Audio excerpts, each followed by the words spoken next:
All right, everybody.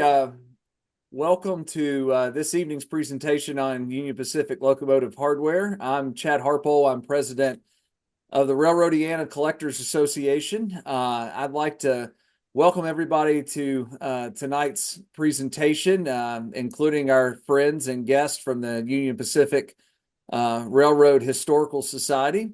Always good to have folks on board that may not be familiar with RCAI. If I could make a brief plug for our organization, we have been around since 1971, and we are the largest, group of Railroadiana collectors of all types all across the world, from China and silver collectors to lantern collectors to locks and keys, and of course, what we're going to hear about tonight, locomotive hardware, builder's plates, number plates, whistles, train horns, and all points in between. So I'm going to be very brief tonight in my comments, but if you're not a member of RCAI, we'd like to encourage you to check us out, railroadcollectors.org. You can find us on Facebook on how to join. We would love to have you. This meeting is being recorded by our treasurer, Joseph Hudson. We'll be having it hopefully posted to YouTube within the next few weeks, definitely by the Gaithersburg Railroadiana show. But again, appreciate all of your participation tonight. Going to have the gentleman go through the presentation tonight, and then at the end of the presentation, we'll leave plenty of time for questions, comments. To ask questions, feel free to type anything into the Q&A bar at the bottom if you're on a desktop computer watching this, or you can type anything into the chat. We'll also give you the opportunity at the end to raise your hand if you want to verbally ask a question of these guys, and I know they'll be happy to address the question. So again, we'll do that at the end of the presentation. So with that, I'm going to bow out and turn it over to George Ty for his portion of the presentation and introduction of his good friends Mike Jocks and Mike Connor. You, Chad. It's a great honor to be here, and I hope everybody is doing great out there tonight. You know, it's always fun to be among friends, talk railroad, and all the stuff that we love. Joining me, you guys are in for a treat. Mike Jackson, Mike Connor, two of the guys I know who are gonna, be the most knowledgeable on the subject, if you will. So lots of great stories. With that, we'll just dig right into it. Hey, real quick, George, I just noticed somebody threw in the Q&A there, they mentioned that the chat is disabled. Was that the intention there, Chad, Joseph? That is not. I'm going to try to work on that while you guys are presenting. So Right on. Okay. if you have any comments for now until we get chat going, throw them in the Q&A. Sorry about that. Now we're good to go. So I'd kind of like to start off with a just short primer on the history of Union Pacific. There's going to be a quiz at the end, so pay attention. Really, it was in the 1840s when the first talk was about trying to get a transcontinental railroad built. There was a guy named Asa Whitney that lobbied quite extensively with Congress to try to get it done. But it wasn't really till after the Civil War that, basically Congress acted, being California, Oregon were strategic states, strategic landmarks to bring into the Union, if you will. The history says that the UP broke ground in 1863. Wikipedia says Omaha, but we know it really started in Council Bluffs, Iowa, not too far away. But they didn't lay the first rail until 1865. Again, raging war, shortage of materials. And then in 1869, of course, they completed the Transcontinental Railroad, with UP as being one of the segments. And then, and just a short point is that it wasn't until like 1876 before they actually broke a land record. So early days getting from point A to point B was still difficult. Jumping quite a bit further on, in 1869, the Union Pacific and the Southern Pacific actually merged to become one under the direction of E.H. Harriman. And, that actually ushered in a good bit of history. As we know, the UP and the SP broke apart, and the SP is no more, UP being the survivor. Just a real quick brief history, focus on 1936, 1937, and 1941 to 1944. These are the times that actually a lot of the engines that we're going to talk about, we're going to look at the number plates, builder's plates for these engines. In 36, there were 40 Challengers built. In 1937, the 484s, 45 of them were built. And of course, the 1941 to 1944, during the war years, the big boys were built. So one of the most iconic things that we can have or get a hold of or even just admire from afar is a Union Pacific shield. It is totally iconic. It's instantly recognizable. And in chronological order, the very first Union Pacific shield placed on an engine would be number 800 for the 484s. And this is what I mean by first is a Union Pacific shield with Union Pacific cast into it. There are earlier shield-shaped number plates, but what we're talking about here again are Union Pacific cast plates. This one happens to be in Scott Neal's collection, and it's quite remarkable. As you will see also in this particular plate, we'll talk a little bit about the pattern numbers that might exist in the back of the plate. 54A20, as we'll see in the next page, actually corresponds to a drawing number. As I'm talking through with the experts on shields, we're trying to piece together maybe bits of the puzzle and see what all these pattern numbers and codes mean. So here we actually have a surviving drawing that's part of the Union Pacific Historical Society collection. And when you collect plates, this is very important information to find. Things like, they polish the surface of the plate as specified. They, of course, have dimensional data. And what we find too is that there were maybe 3 build classes of the 484s. FEF1 were engine number 800 to 819. FEF2 had bolt-on aluminum numbers, right? FEF3 had cast-on aluminum numbers. And again, we make note of this because as we try to figure out where a plate its history comes from or if it's authentic or not, this is just part of the data point that we look at. Mr. Connor, do you have anything to add to this particular drawing? No, you're absolutely correct there. That represents the 3 classes of Union Pacific 484s that were built and the specifications for the front number shield. Okay, so going on. This and Mike, or George, rather, you could even flip back to the 800 and point out, go back one more there, and move your arrow over that rust pattern, which we'll see here again in a second, right? So that kind of that little bit of a horseshoe shape there, and just pay attention to that, and then you'll see that again when you advance to the 841. That's just something to note. I mean, when you get into the discussion on authenticating original plates. Wait, so the back of the plate does tell a lot of the story behind an authentic plate. So here we start with, or have another FEF plate. This is number 841. And this particular plate also had a pretty good, interesting history. Just looking at the plate outwardly, this is the original paint from what I can tell. There's a very distinctive rust pattern. Again, as Mike Jacks mentioned, this corresponds to a mounting bracket. So it's a signature fingerprint for the plate, or an authentic plate.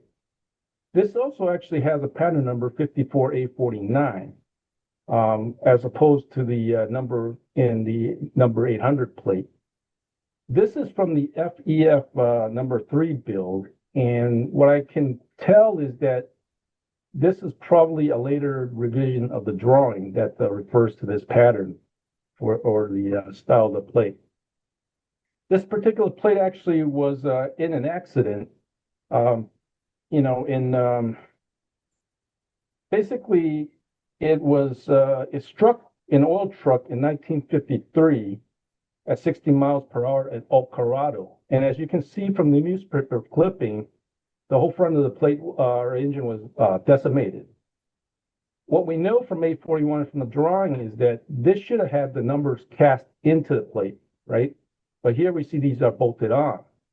As we'll see in the discussion, is that certain plates, whether they have bolt-on numbers or cast-in numbers, indicate whether the plate was the original supplied plate or was it a plate that was, in this particular case, a replacement plate.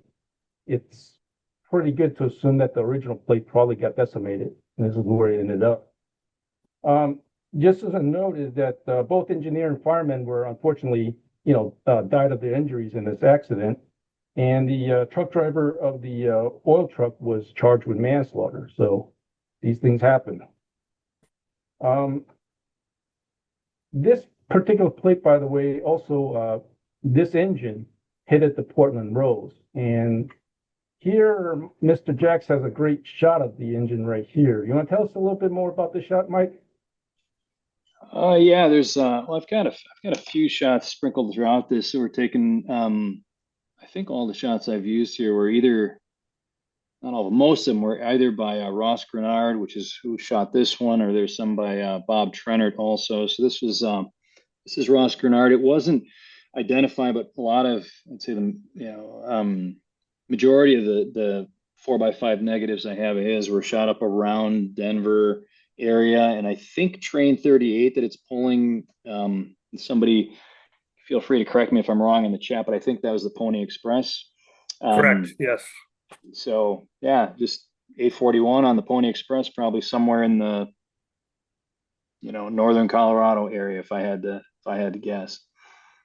Do you guys know if these FEF engines mostly did passenger service, the UP? Maybe some occasional freight, but mostly passenger? They did in the beginning, they did passenger service. Then later, as the diesels became more numerous on the system, they got bumped back in the 50s to freight service. It's a nice looking engine for sure. Now here we have a slide with a few more FEF plates from Mr. Connor's collection. Mike, you want to tell us about these? So here you have 3 plates that represent the 3 different classes of 484s, FEF1 being the 805, and FEF2, the 822, and the final class, the FEF3, the 838. These are all 3 original plates. You can tell at the bottom here, the second number on the 822 had a chip out of it, and that's been repaired down here at the bottom. Are these all bolt-on numbers, do you know, or cast-in numbers? Or they're bolt-on numbers. Yeah. Not on the 838 though. Not on the 838, but the first 2 classes are bolt-on. Also, it's interesting there to see them all. Go back there, George. You can see there are just some subtle differences too. Which, like, if you didn't know, if you there's just little nuances where they're different. I look at the 8s. The 8 on the early one is a different style even than on the FEF2 there. I think I want to say the 0s might be a little bit different in some others, but I mean the 8's the obvious one. And if you just don't know anybody, you might think, hey, one's a bogus plate or one's legit, but no, they're all legit. They just evolved a little bit over time. But the FEF1s with the original numbers, the 8 look like that. That's a good point. One of the reasons we're doing these presentations in a series of articles, there are only so many of these Union Pacific shields out there, and what we wanted to do was capture them in photographic form so you can have a record of these details. So, later on, a few generations down the road, I'm sure more reproductions are going to pop up, right? Or plates of different circumstances. There are plates like these that were made as executive gifts that were never on a locomotive. At least we know at this juncture that these are the original plates off of the, as we know, off the original locomotives at one time or another. Okay, here we have a great set here from Mr. Jack's collection. Tell us about these. Yeah, that's my set from 837, which is an FEF3, and this one I had I think I shared with you, George and Mike, here a couple weeks ago that plate when I got it had the previous owner was Ron Mason from California, and we're gonna see some of Ron's plates here in a little bit. But Ron was fond of painting all the highlights gold on his plates, and I wasn't really a fan of that. I like the more as removed look, and that plate, I think it was last summer, if I remember right. Last summer, I put some paint stripper on there just to get the old gold paint off, and turns out uh, Mason had never actually stripped the plate bare before he repainted it, so that the old thick paint slash graphite or graphite linseed oil mix that was caked on underneath the paint was still on there. So I was happy to see that plate was, now it's kind of as it was off the Locomotive, that the builder's plate there. So That's a good point. Whatever you do, never sandblast these things. You will just wipe out the value of them.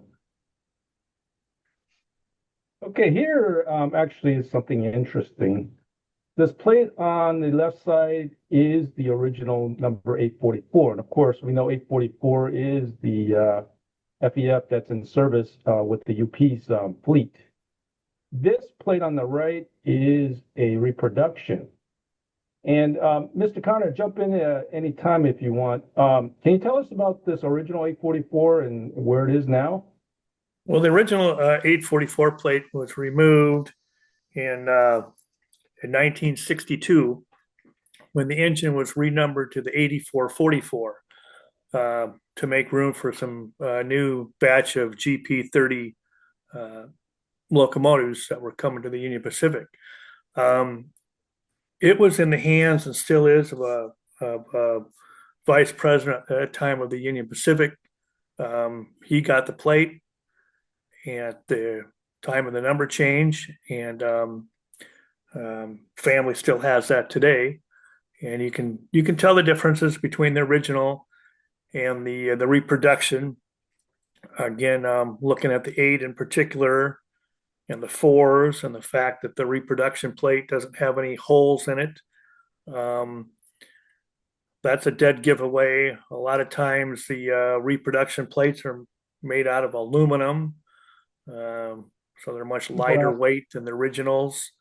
So it's a lot of times you really have to look close to know what you're dealing with, and that's, I know, one thing we've worked on over the last several years is to try to get a count of where all the original plates are, so we kind of know where they are, and to help cut down on the duplication process and unfortunate sales of fake plates, and people are trying to tell you that they're an original. Yeah, I think one of the things is if you come across the plate is reach out to any one of us. Ron Downey too has been a great resource again to help authenticate these things. But one thing to note though, the most obvious is if you get a shield that's freshly painted in the front and definitely painted on the back, that doesn't mean it's a reproduction, but the chances are it is what it is, right? So something to be more careful of. Okay. The second, in chronological order, the second Union Pacific cast plate to go on an engine would be the big boy. So after the FEF, big boys. Here in this particular photo, we see 4013. Again, we're looking at the back of the plate, which tells a big part of the story as far as authenticity, right? We got square nuts. You've got this characteristic rust pattern, which is different than what we saw on the FEF plate. Okay, this is a big boy shield. It's got the 54830, which again we know is a drawing number or a pattern number. I've been trying to figure out what this top number is, and so far I have not been able to figure that out. So, at this point, any of you guys have any ideas? I do not. Okay. If any of you guys have any references to this top number, we'd like to hear from you. Just as a matter of good story, this particular plate was a gift to a young Ron Muldowney from his dad for Christmas in 1969. And I've always asked Ron, where do you find a dad like this? Because I sure like to get in on some of that. So it's, again, a big boy shield like this in original condition with the rust pattern on the back, it just doesn't get any better than this. And here's a great shot of 4013, Mr. Jacks. Yeah, that was Bob Trennert shot that. And I don't have my notes here with me on this work trip on where that was taken or when. I think that was a 1958 photo trip he took, which I think explains why then if you look at the shield on this one, it's also why I include this because it's kind of interesting. That's not the shield that you just saw there. At some point late in its life, the shield must have been damaged, I'm guessing, and it was just it was close enough to retirement that they didn't bother slapping a new one on it or maybe not damaged, but just removed. That what you see there is actually a piece of metal that's just looks like it's cut and then stenciled on with Union Pacific and 4013 on the front. So Ron's plate probably came off before that, and then rather than put a new plate on, they just made do with that. To figure out where Ron's dad was at that night when that plate went missing. Okay, so one of the deep dives we want to take a look at is how to, what's the characteristic of a legitimate plate, right?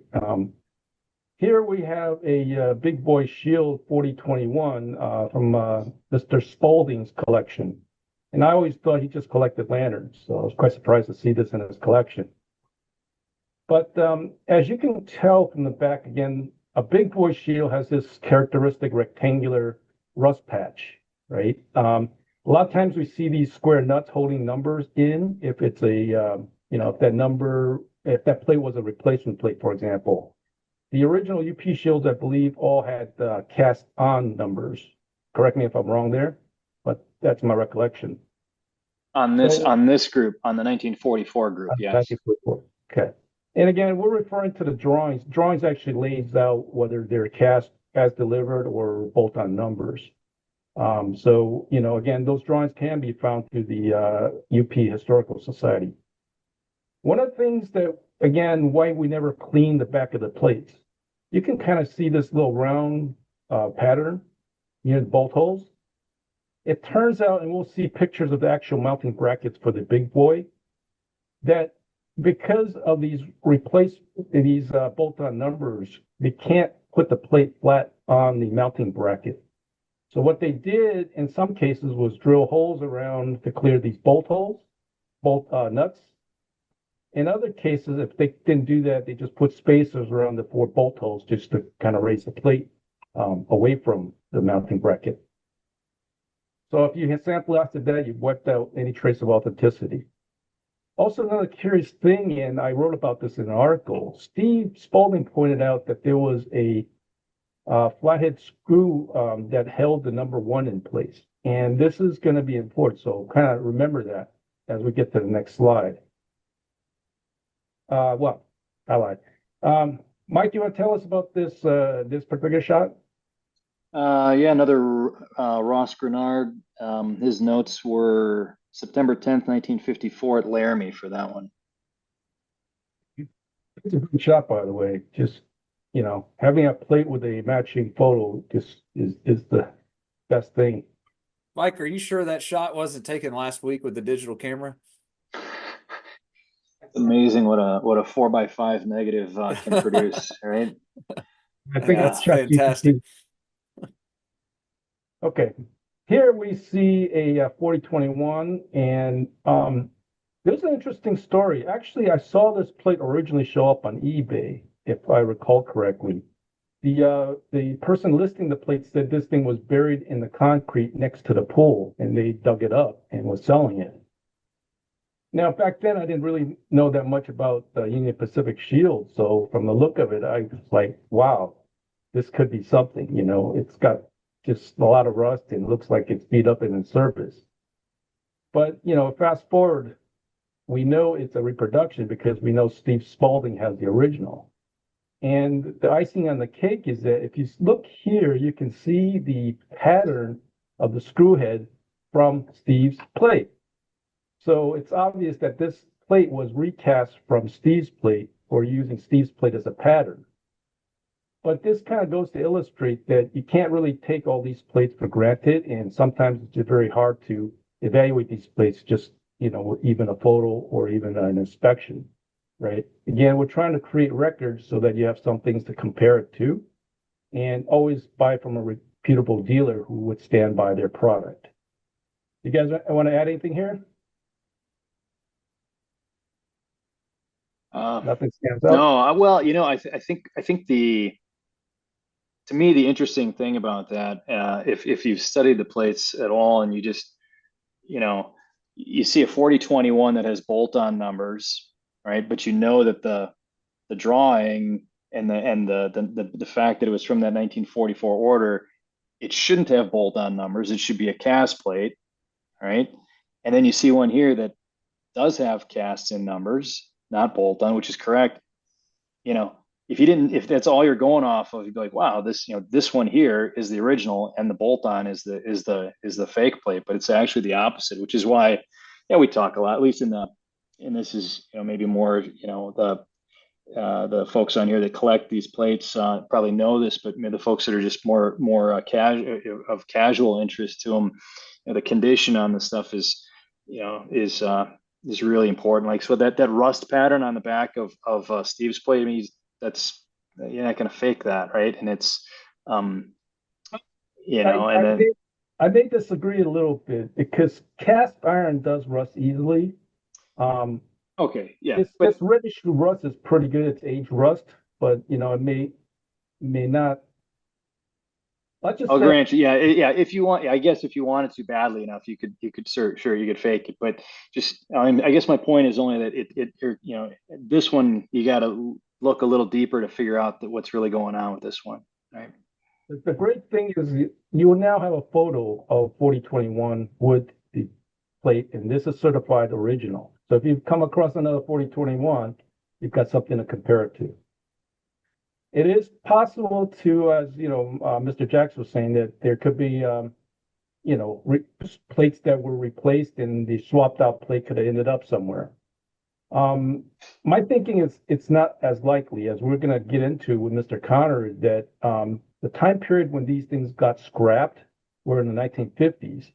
And then before that, these engines were in service. So any swapping prior to 1950, they may not have been saved because of really no interest or just active railroad regulations, because these plates were still in use. And we'll talk about that when we get there. Anything to add at this point, Mike, Connor? Well, just one thing to clarify there. These locomotives were not scrapped until the early 1960s. Okay. Primarily 62, 63 time period in there. And you've got to remember that 8 of them are still around. They,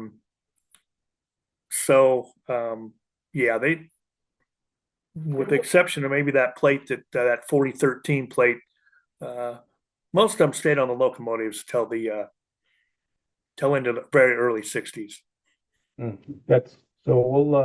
We'll talk at length about that when we get into the scrapping section. Okay, Mr. Jacks, 4009. This is a well-traveled plate, by the way. It's been in many hands in the last 5 years. Yeah, that was one of mine. And has since moved on to a friend of mine. That was the first time I saw that was on Ron Mason's wall. And you'll see a picture of that I think coming up. But I think what's this plate, and I didn't include a picture of the back of it, but if I did, you'd see that it has that same unique square rust pattern from where it sat up against a mounting pad. But then the other thing on which is neat on this one is that little dimple in the second zero there. Sometimes I think authenticating plates it's a combination of things, right? I mean, it's the wear and tear on the plate, it's the measurements of the plate, but then you also can rely on period photos too. And there's a nice shot of 4009 in Darwin's book on Cheyenne, and you can see clearly in the picture there's that little dimple, right? So it's I don't know, you call it imperfection, but I love it. I think that's tells part of the story of the plate and helps authenticate it, right? That's exactly it. There's another shot of 4009, Mike. Yeah, I don't have any information on that. It's just an old gray mount Kodachrome that I came across years ago. If anybody recognizes that location, and I know there's not much to go on there, but I'd love to hear from you so I can update my file on that one. Okay, so here we have a brass or bronze, however you want to call it, shield. The story here is that back in 2000, a bunch of these came up for sale on eBay and other places. And these originated out of maybe the Ohio, Indiana area. Maybe I got that wrong, but talking to the original seller, they noted that these plates came from a company that was making reproductions for official Union Pacific business, such as retirement gifts, things to give away to clients, so forth. And I think they noted that there were about 20 of these things made. They were in the Union Pacific shield shape or size and the Challenger size. I don't believe any of the FEF shields were made. And the other side of it is that they made these in half scale and in quarter scale. But the biggest telltale is that, to our knowledge, there is no brass bronze Union Pacific shield out there. You guys agree with that? Correct. On the originals, that is correct. The only one that I know of is the current one that's on the 4014, I believe is made of brass. And that would be current. So that would be current. If you run into one of these, definitely have it checked out by one of the guys. But otherwise they're pretty neat. They're pretty massive and heavy. Okay, here is something interesting. Again, authenticating plates, we look at every detail. And we've had access to some of these bolt-on numbers and we're taking a look at them from the back, right?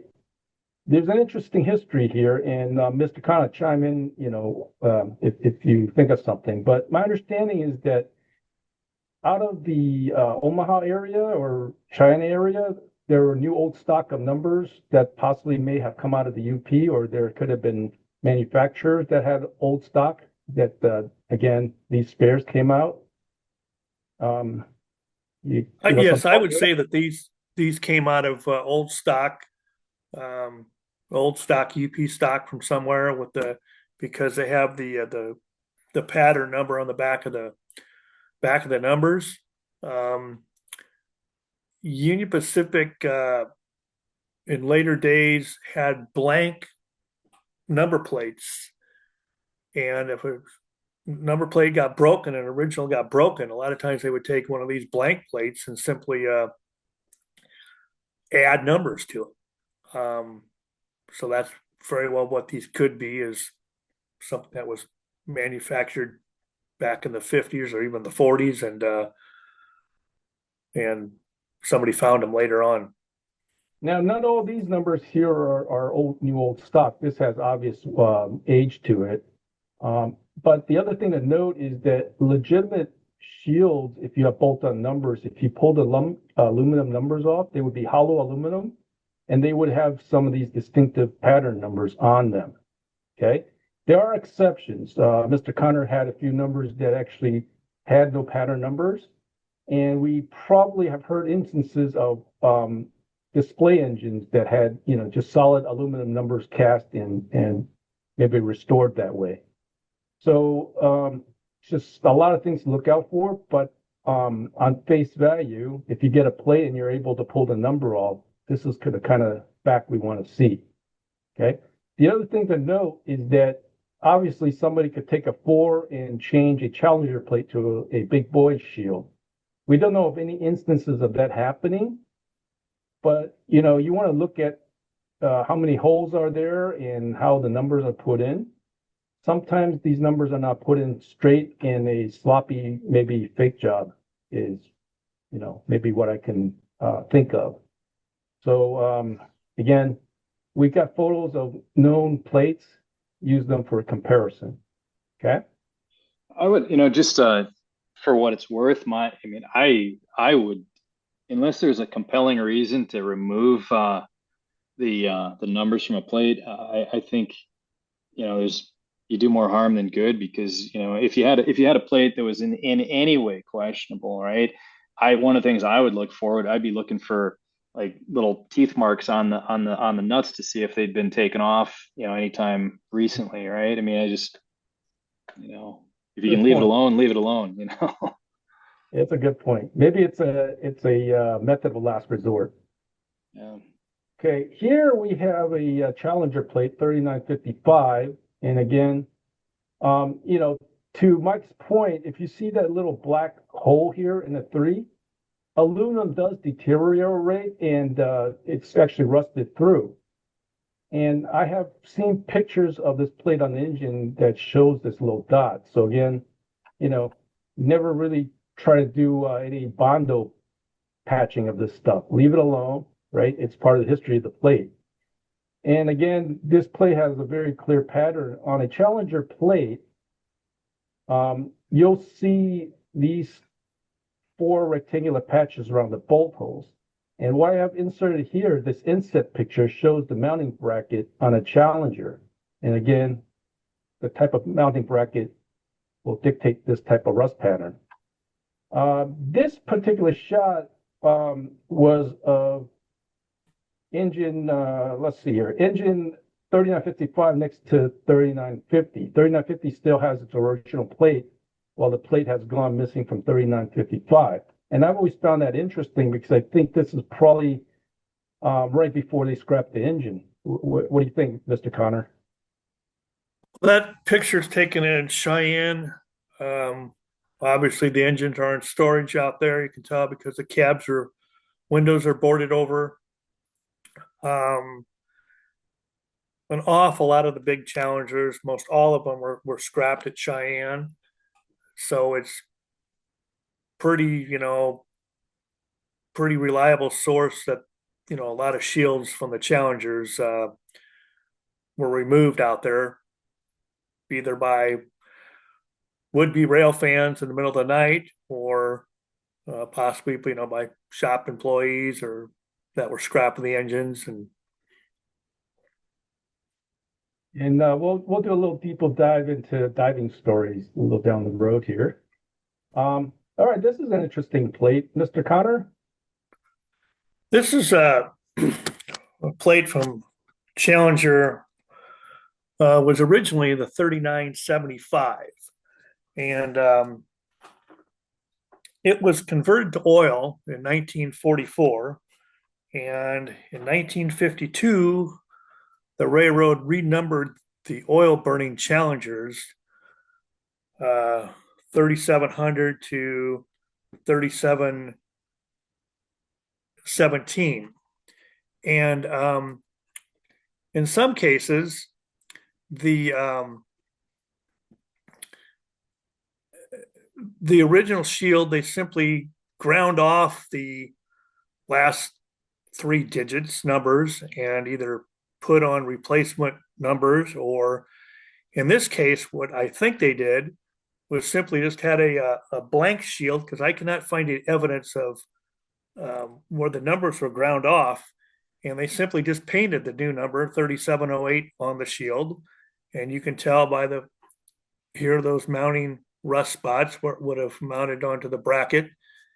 And but you see all kinds of different things with these 3700 class Challengers. Some will have the original raised cast 3, and the rest of the numbers are painted. Some of them have raised numerals all the way across. It's just kind of interesting what they do. But this particular one probably was pretty much towards the end of steam, that they probably never even bothered with appearances, right? Right. They want to save money, and they know steam is on its way out, so why spend more than we have to? And this will get us by.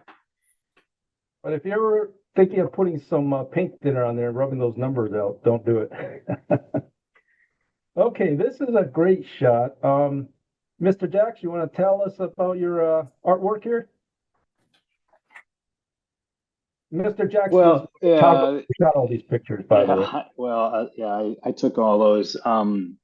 shortly after my arm stopped tingling and I got my breath back after I walked into Ron Mason's home and I had a mini heart attack. I think I'd never, you know, I'd never fathomed that, something like that in a private collection. In fact, there was a question in the chat before about whether most plates are in private collections, and I mean a lot are.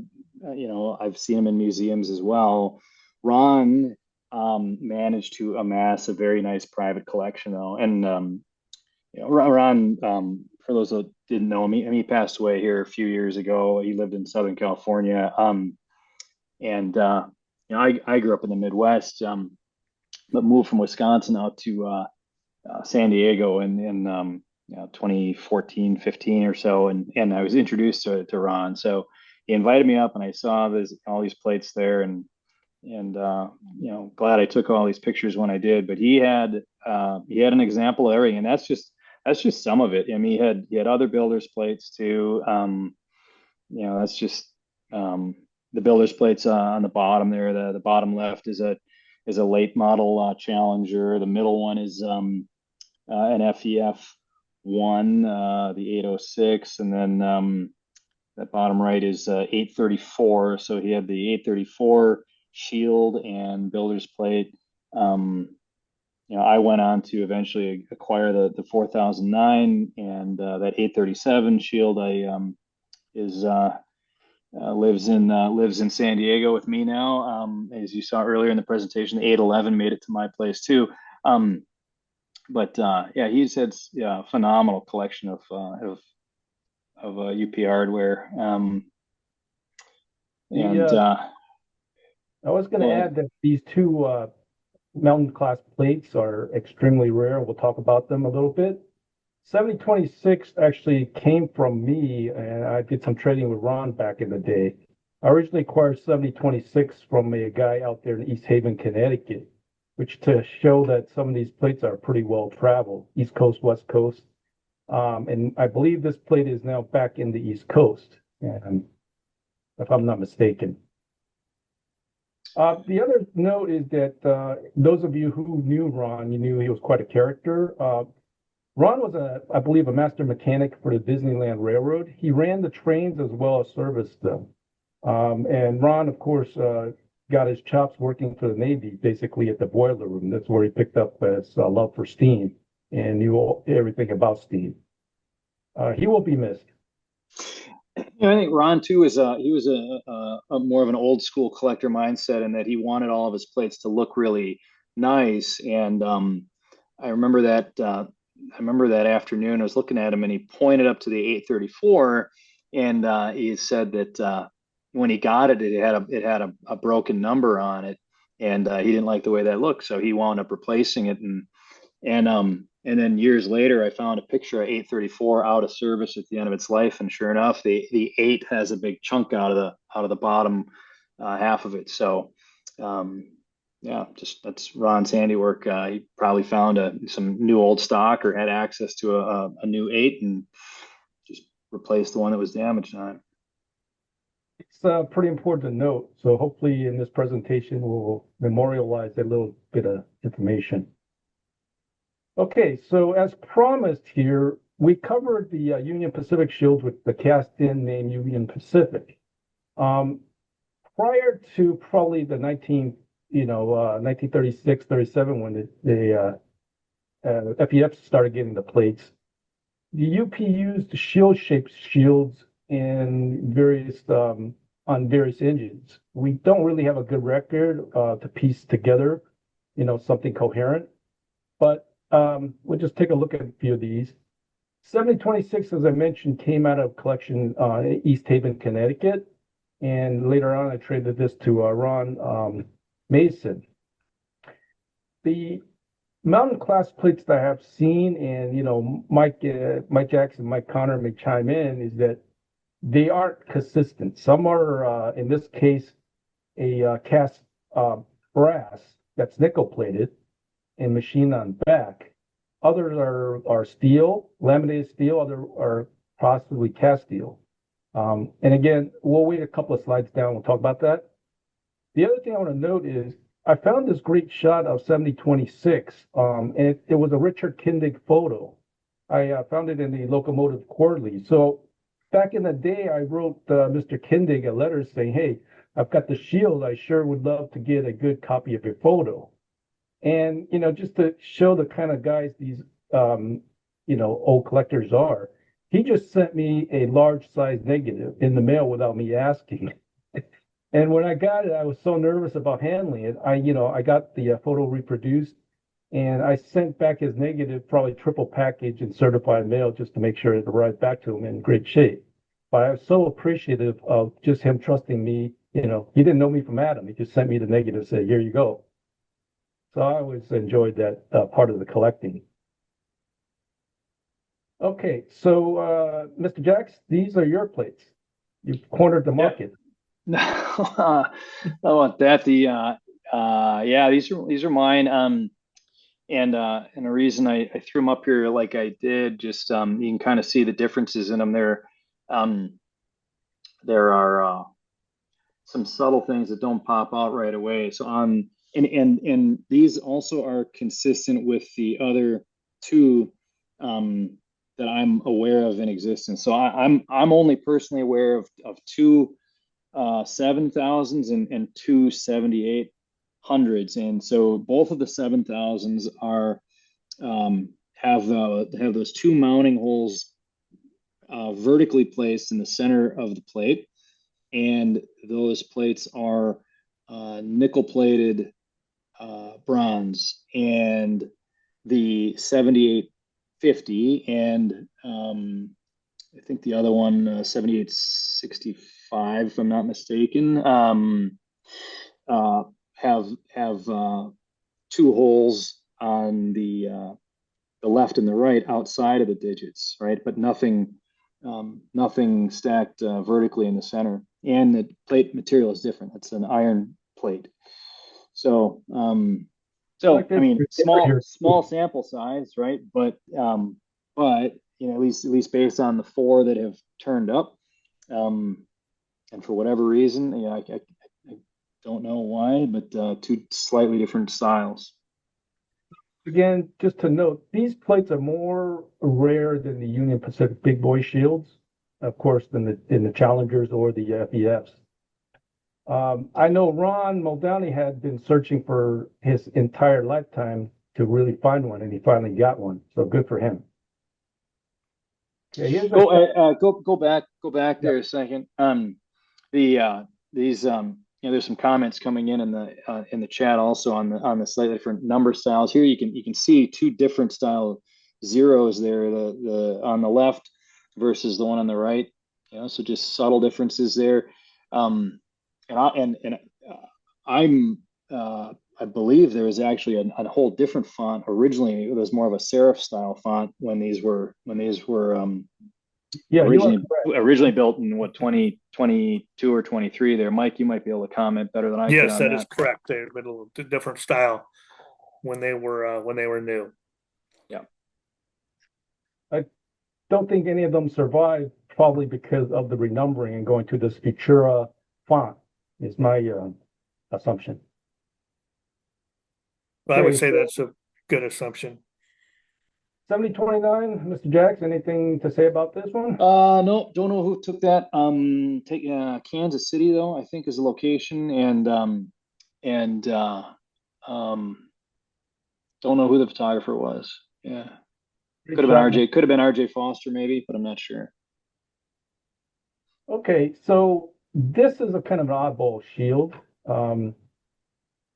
The thing I want to note is that look at this back here, and Mr. Connor, you want to kind of explain this one for us? Well, this is off the UP Mikado 282, the 2263. And originally, this locomotive would have had a round circular number plate in the center of the smoke box, and with the headlight mounted up high. And later on, as Union Pacific made modifications, they lowered the headlight down in the center of the smoke box door, and they added the shield. And the shield was part of the bracket that the shelf assembly there that the headlight sat on, and it was all cast into that. And you can see here in the bottom photo that this was torch cut to remove the shield from the headlight bracket. Thus, not very many of these survived because it's not something you could go up and in the middle of the night or whatever, unbolt the numbers or the shield and pull it down. It would have taken quite a bit of work. So this, this engine was scrapped in the late 1950s out in Cheyenne, and pretty rare there being. Maybe this is the only example we've seen so far. Yes, I've never seen another one of that particular class, just because of the work you would have had to go into to remove them. So here's a 2295, kind of a similar style plate. Any comments here?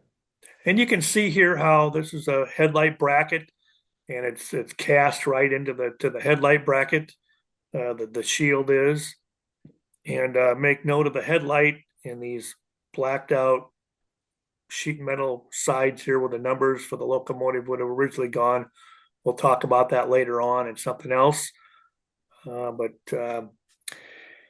is similar to like the 9000s and the early small Challengers all had the number shield as part of this headlight bracket assembly.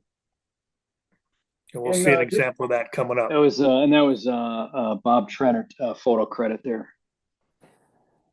Yeah, so when I was researching the article for Challenger plates, I've always, wondered why I've never seen these rectangular number plates show up in the marketplace. Again, it was a curiosity until Ron Muldowney kind of said, "Hey, I had one of these Challenger rectangles," and he sent me these pictures. And again, to Mike Connor's comments, it's no wonder these didn't survive. This thing's got to weigh over 150 pounds. It's bulky. And if you really want to extract the plate, you would have to torch that off. So it's not surprising that really not many of these survived. And again, we'll talk about the time period it was being scrapped, that interest may not have been as high to save some of these plates. And as far as rectangular plates, this is probably the only Challenger plate that I know of. Somebody out there has it, holding down their boat anchor, I guess. Any comments here, guys? You can see the picture of the 3828 to give you an example again of how that is part of the headlight bracket.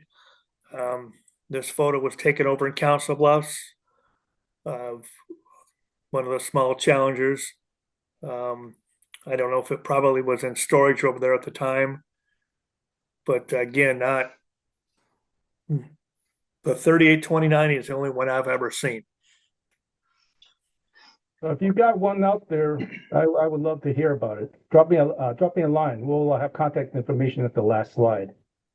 And just I think it's probably fair to offer credit there on that one to Ron Muldowney. That was a plate that he had remarketed, and a question was in the chat before about whether there, how many of these things are in private collections or museums, and there are very reputable dealers like Ron that deal in that type of hardware. So it's out there for private collectors who are interested.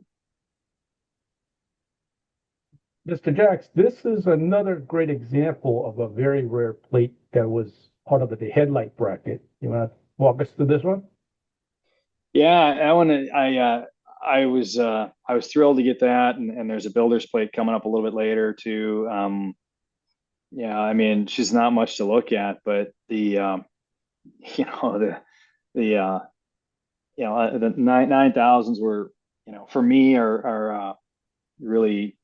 I know a lot of folks, the big boy kind of gets all the press certainly these days, but my ties to Union Pacific link back to my great uncle, who was a section foreman for Union Pacific for 47 years. He worked for the UP for 47 years, and he was section foreman based in Hastings, Nebraska. And I remember as a kid, seeing photos at his house of a 9000 that had exploded, and hearing him talk about it and seeing the photos just left an impression, certainly. And so I've always found those locomotives quite fascinating, and just very little hardware from them seems to ever turn up. So that's the last one of 88 of them built right there. Just a sidebar story was that I was on eBay when this plate popped up with a buy it now, and I was kind of toying with the idea of pushing the button or not. And I think Mike he's got a team of pickers in the background. They beat me to it. No way. See, the uh, real reason George gets involved with it is he wants to really solidify his knowledge of the subject so that he doesn't hesitate on the trigger at all when he sees one pop up. Yeah. yeah, that's it. That's it. Here's the 9087, great shot, Mike. Anything Yeah, here? I don't. If somebody recognized that, that negative, it's just a 616 negative that I've got, and it doesn't have any information. And actually, I lied. It said Kansas City, but then I saw the exact same shot, just from a slightly different angle, and it was labeled Cheyenne. So if somebody can tell me if they recognize that little section house there or whatever, if anything speaks to them that they recognize that location, I'd love, maybe drop me an email afterwards. I'd love to be able to update my info on that shot. Please. Can't have a discussion without some. Mike, Mr. Jax? Yeah, these are some of mine. I threw these in just I think it's interesting. These are the last, the 1944 steam locomotives that or the locomotives that arrived on the railroad in 1944 were all three of the big classes. The FEF3s came, the last batch of Challengers, the fifth series Challenger, and then the second series of big boys. And I think it's interesting to look at the dates on these a little bit. I mean, I've got them displayed there in sequential construction number order, with 72779, then 87 and 95. But that's not actually the order in which they were built. So the big boy there is the top one. That's the 22 that was delivered in November, and then of course the FEF3 there, that's 840, that was December. And then the highest serial number engine actually is the second 3933 there, which was finished in August. So just kind of interesting. And those plates are the way I like them, which is unrestored and still got that. They still smell like a steam locomotive. What does a steam locomotive smell like? All right, here's another couple plates. Mike? Yeah, it's just yeah. For those that may not know, the Challenger numbering is a little bit all over the board. They ran up to 3999. But then they wanted to be getting more Challengers after that, and so 3995, even though it's one of the highest numbered Challengers, it's actually from the fourth group, which was delivered in 1943. So the previous slide, which had the 3933 in it, lower road number, but later build, and that's just a neat match set that I've gotten. And if anybody's seriously interested in getting their hands on some UP steam plates, maybe contact me offline. That might be time for a different home here, but You'll trade me for a Dietz Vista New York Central liner, right? Mike? No, couple hundred maybe. Next slide. And I'll tell you. Okay, so then of all of the UP steam builders plates that I've been fortunate enough to get over the years, you'd think the hardest one to get would be like a big boy or something, but it's actually not. I mean, this one was the one that was took me forever to get, and that's another 9000 right there. That's one of the a road number is 9506. So that was one that I think was assigned to the Oregon short line, if I'm not mistaken. But from the last group there, the 1930 Schenectady batch, it was a really tough plate to get, despite the fact that there's 88 locomotives and 2 plates per locomotive. So if somebody has any, somebody who's around back then and can explain to me why no more of them are around, I'd love to hear from them. There's a mythical land of gnomes where all the buckets of plates are held. We just have to find that. Okay. I would think some of these plates, like the 9,000s and the 7,000s, those are scrapped, mid 50s. I think before this people started collecting this stuff. And that's a good segue, Mike. Let's talk about scrapping. But hang on, though. I wondered. I know you'd said that before, and I thought about that, Mike. And part of me wonders if it didn't, if one of the factors might not be like where they were scrapped. Because a lot of stuff that was scrapped in Chicago, for other railroads was in the mid 50s, late 50s, and a ton of those plates survived. So I wonder maybe if the scrap yards where UP, I don't know if they cut stuff up themselves. And or just where they geographically were scrapped, it didn't maybe have kind of that early nucleus of guys that were out there, picking over engines and scrap yards. Maybe it could be. I mean, I know some of the 9,000s were scrapped at North Platte, Cheyenne, Pocatello. Yeah. So it's a possibility, right? Chicago's in the hub of everything, and those places out west, it just. You got again back in those days, the roads weren't exactly great, and they're on the boonies a lot of times. But let's get into the topic of scrapping, because I've always been fascinated on how this stuff survived. With this particular case, Mr. Connor has a good inside knowledge of all the scrapping and how some of these plates may have ended up in our collections from the scrap line. And one thing I want to point out.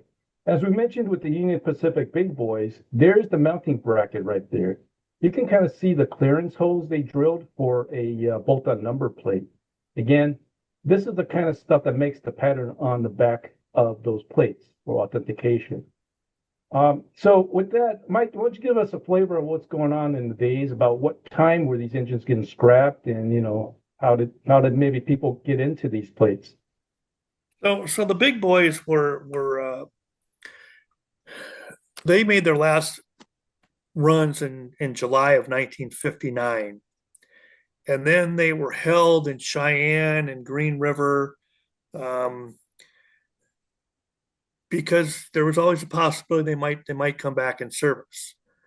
And it wasn't really until 1962, 63 that the engines were either donated.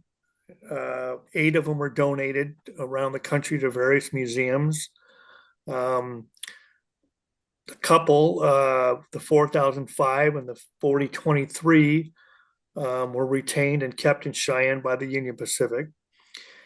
And the rest of them did end up getting scrapped. Here you have a picture of a Union Pacific photo showing workmen there in Cheyenne removing some of the jewelry from the 4000, the first of the big boys, prior to the engine getting scrapped. The one thing, like especially true with the Challengers and the 800s, were most of the number builder plates, were kept by the railroad, and those were all shipped back to Omaha and put into storage.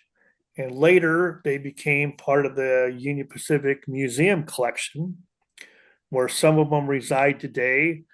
Some of them were sold in the mid to late 90s by the museum to raise money for the museum, because they literally had stacks and stacks and stacks of these plates in storage. So I think it's a pretty fair to say that probably all of the big boy shields survived. as probably did a high percentage of the builder plates. I did get a letter from Ron Muldowney here that he'd gotten from a friend of his, and the friend had written a letter to the Union Pacific in 1961 um, about acquiring a big boy number plate from a scrap big boy. And the railroad wrote him back a nice letter and said, well, there's only 25 of these at this time. We haven't scrapped any of them. And with the only being 25 locomotives, we're probably going to donate them to museums when the time comes. And, that's what's going to end up happening to them. So it's kind of interesting that as early as 1961, they kind of already had a plan of what they were going to do with these. It's not to say that some of them, when they were sitting in storage in Cheyenne for a number of years, didn't disappear with the midnight trip to the rail yard. We know, for example, like the 4006 has a reproduction plate on it when it went to the museum in St. Louis. The 4023 shield, it's also in a private collection today. That engine was retained and kept in Cheyenne until 1974 when it was brought here to Omaha. So I think, probably all the original number plates on the big boy survived, as I think a high number of the FEF 1, 2, and 3 original number plates also survived. Here's another shot. What's interesting about this? So here we have another 282, the 2529, and this is being scrapped at Cheyenne. And you can see it's attached to the headlight bracket as we saw earlier.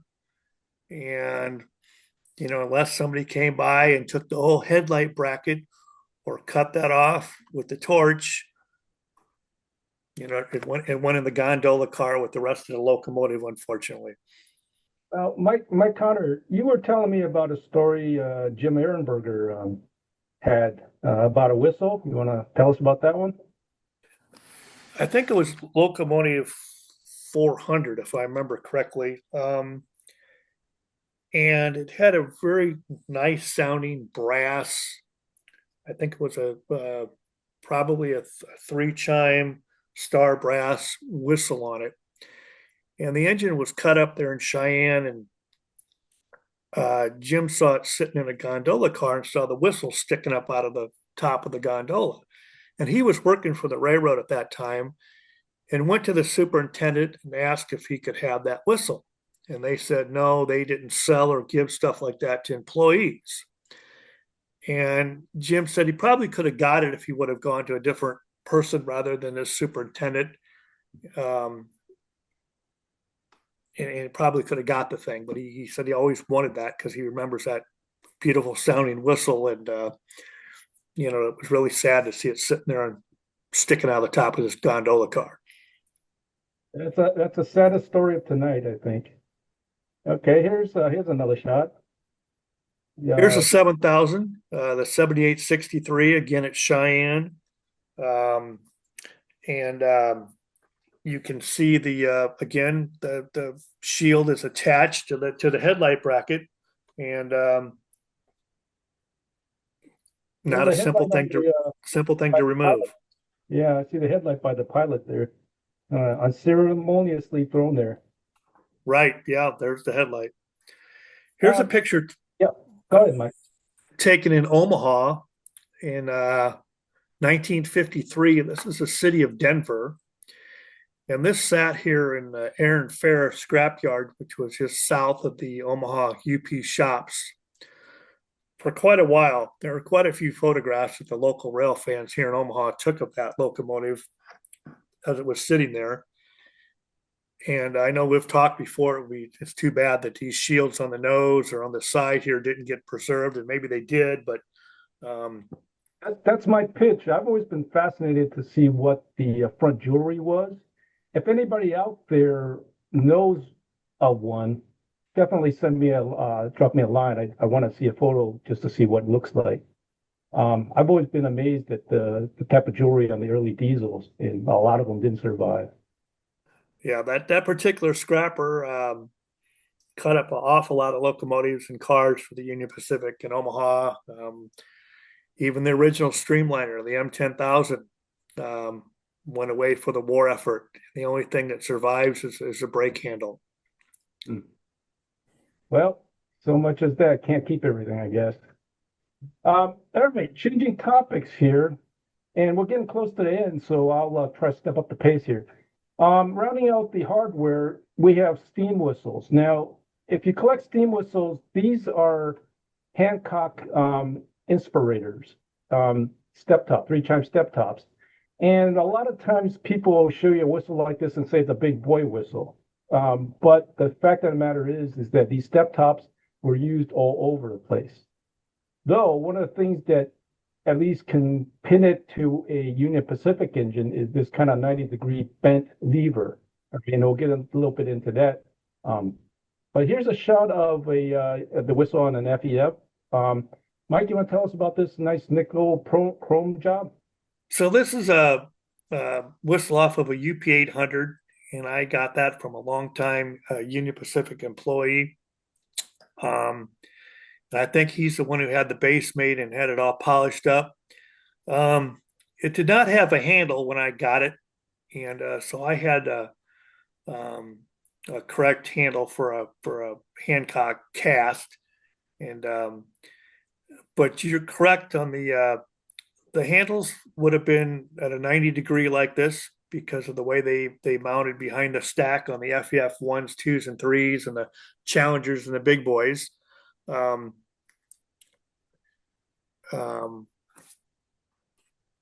yeah, this is a particular whistle we put on the 844 back in, I think it was 2007, for about a year, and sounded like it was brand new out of the box. Just a beautiful, beautiful sounding whistle. Just a note for the technical nerds.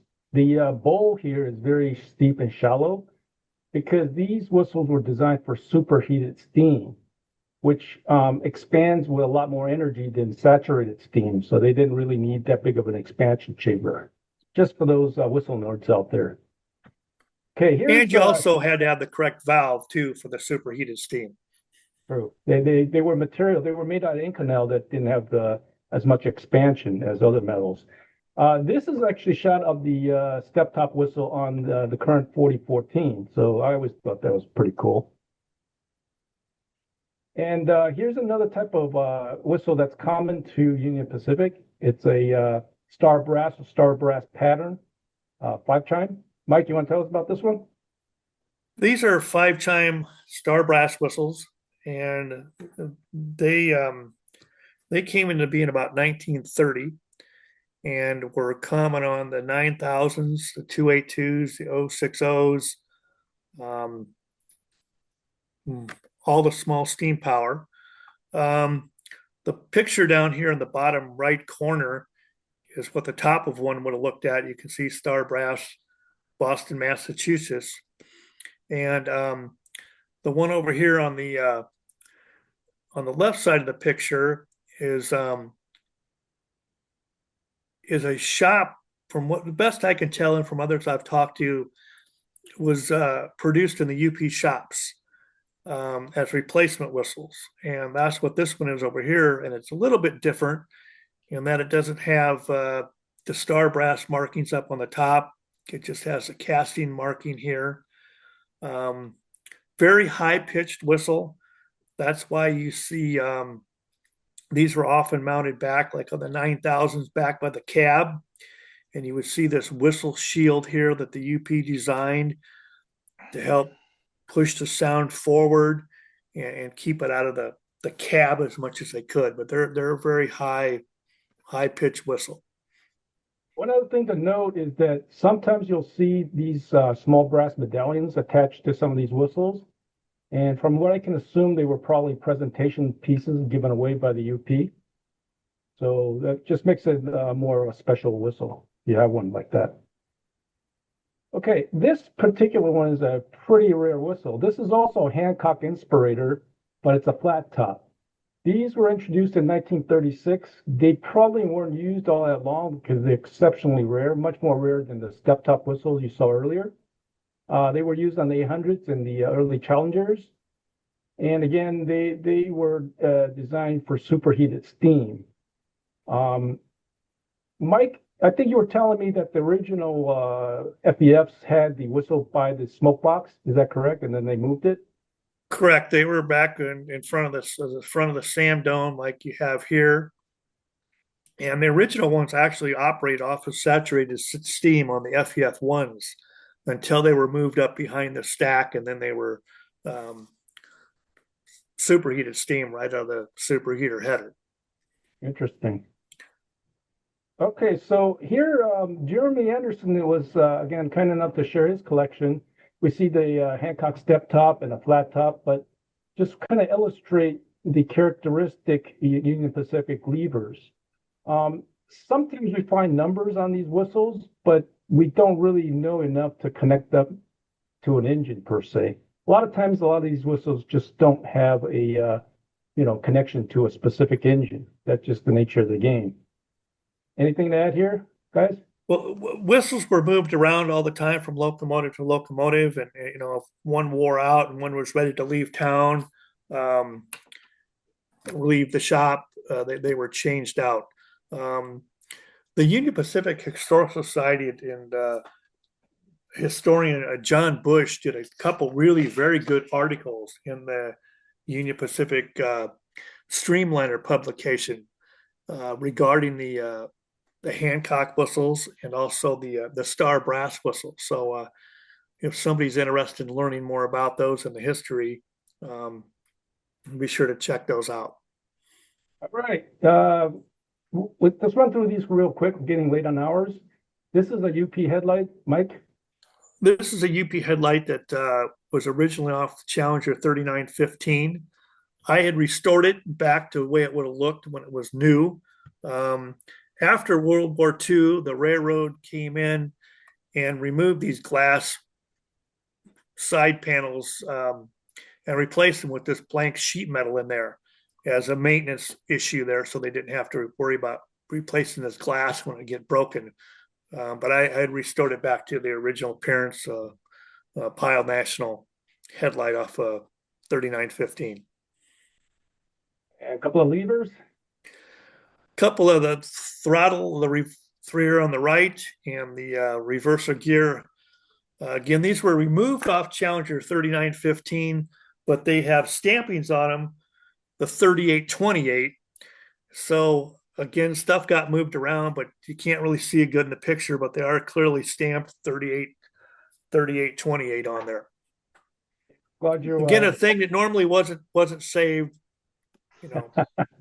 Well, Mike, I think I know what you were doing that night. All right, last slide of the deck here. Rounding things out with steam gauges.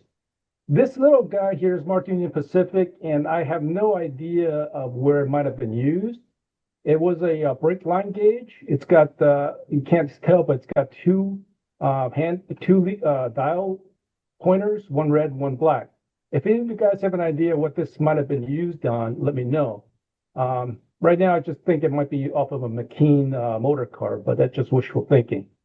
This other one here is a regular steam locomotive gauge. At 400, it probably was an earlier engine or a smaller engine. And it's certainly been beat up pretty good. Anything to add here, Mike? I think you're correct there. That'd be a smaller class locomotive with, lower boiler pressure. I think most modern large, they're up to 600. Is that correct, Mr. Jack? Correct, yes. And Mike, okay. All right, so we are at the end of the slides, and I thank you all for participating. I guess this is our contact information if you want to, contact any of us. Just a plug for the guys, they are collectors first, presenters second. So anything on this list that you have might interest them or us, let us know. With that, I'll turn it over to Chad for Q&A. Chad, You're on mute there. Yeah, Hey, but sorry about that. before you jump in there, I just want to say too, I just love, I mean, I love talking about this stuff. So my email's right there, and even if it's not about, plates or whatever, that's I got super creative one night. My initials RR for railroad and then stuff at Gmail. But that's how you can get a hold of me. And I'd love to hear, from anybody that just likes talking about this stuff. So anyway, but over to you, Chad. Yeah, Mike, I did notice that the one shield that nobody cared about on that UP diesel getting scrapped, the CNNW shield, was still on there, by the way. Anyways, but thank you, gentlemen. George, thank you. Mike and Mike, thank you, guys. Let's see. Anybody has any questions, feel free to raise your hand if you want to ask it in person or type it in the Q&A. I think we've done a pretty good job going through the chat and answering the questions that have been posed to us at this time. But Mike Connor, I think you pointed out there was a question early on, kind of estimates of how many of the big boy shields are still in existence. And it sounds like you have pretty high confidence they might all be out there.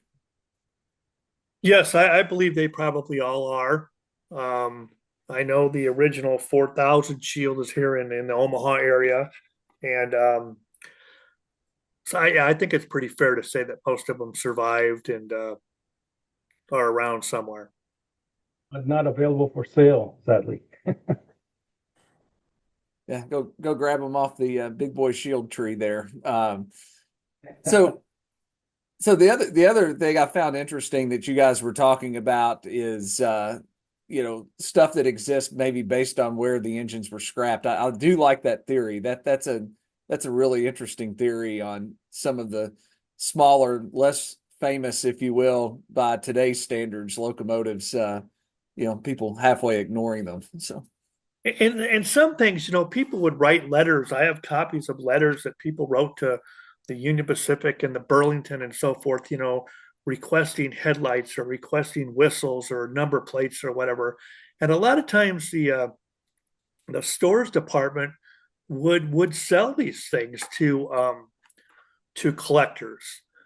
So that's how a lot of this got saved. Also, is people just write a letter. Hey, I'm interested in a steam locomotive whistle, and the railroad would write back, okay, we'll sell you one for $3 plus shipping. And so that's how some of this got saved also.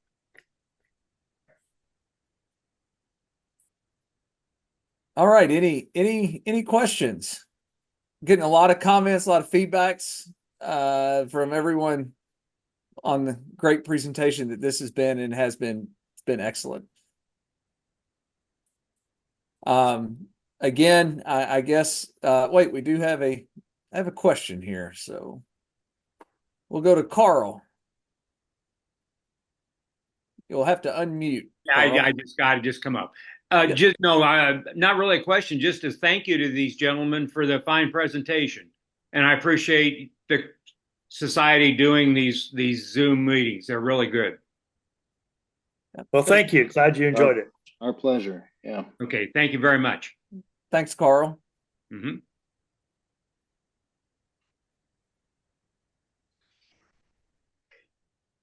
All right. And no, like I said, if anybody's got, I'm sure, those of us that put this thing together, we're always curious what else is kind of out there in the ether. So, by all means, jot down our emails, and I don't think I'm speaking out of turn here for Mike Connor either, right? We're just always kind of fun seeing what other folks have that's out there that maybe we haven't seen turn up. So, love to hear from anybody. Yes, absolutely. Like to hear from you. Yeah, and we just had a comment. Somebody like a presentation on streamliners. So, Mike, Jacques might put you to work, my friend, on some early diesel stuff. That is one thing we haven't done for RCAI, so that would be interesting too. So. And just a plug for old West here is that we need articles. So if you've got a expertise on streamliners, please get them in. We need more articles. Yeah, absolutely. So, again, I want to thank Mike Connor organizing the UP Historical Society to be part of this today. It was great to have all of you on board with this, and all the RCAI members.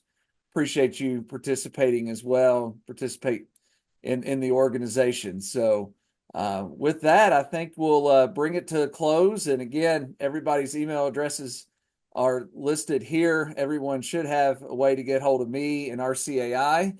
And stay tuned in the next couple of weeks, and we'll have this up on YouTube so you can go back and watch it. Just look for Railroadiana Collectors Association on YouTube, and our past videos and presentations will pop up. So with that, I think we'll call it a night, everyone. Thanks again, gentlemen, for this great presentation tonight. Good night, all. Yeah, appreciate it. Night, everybody.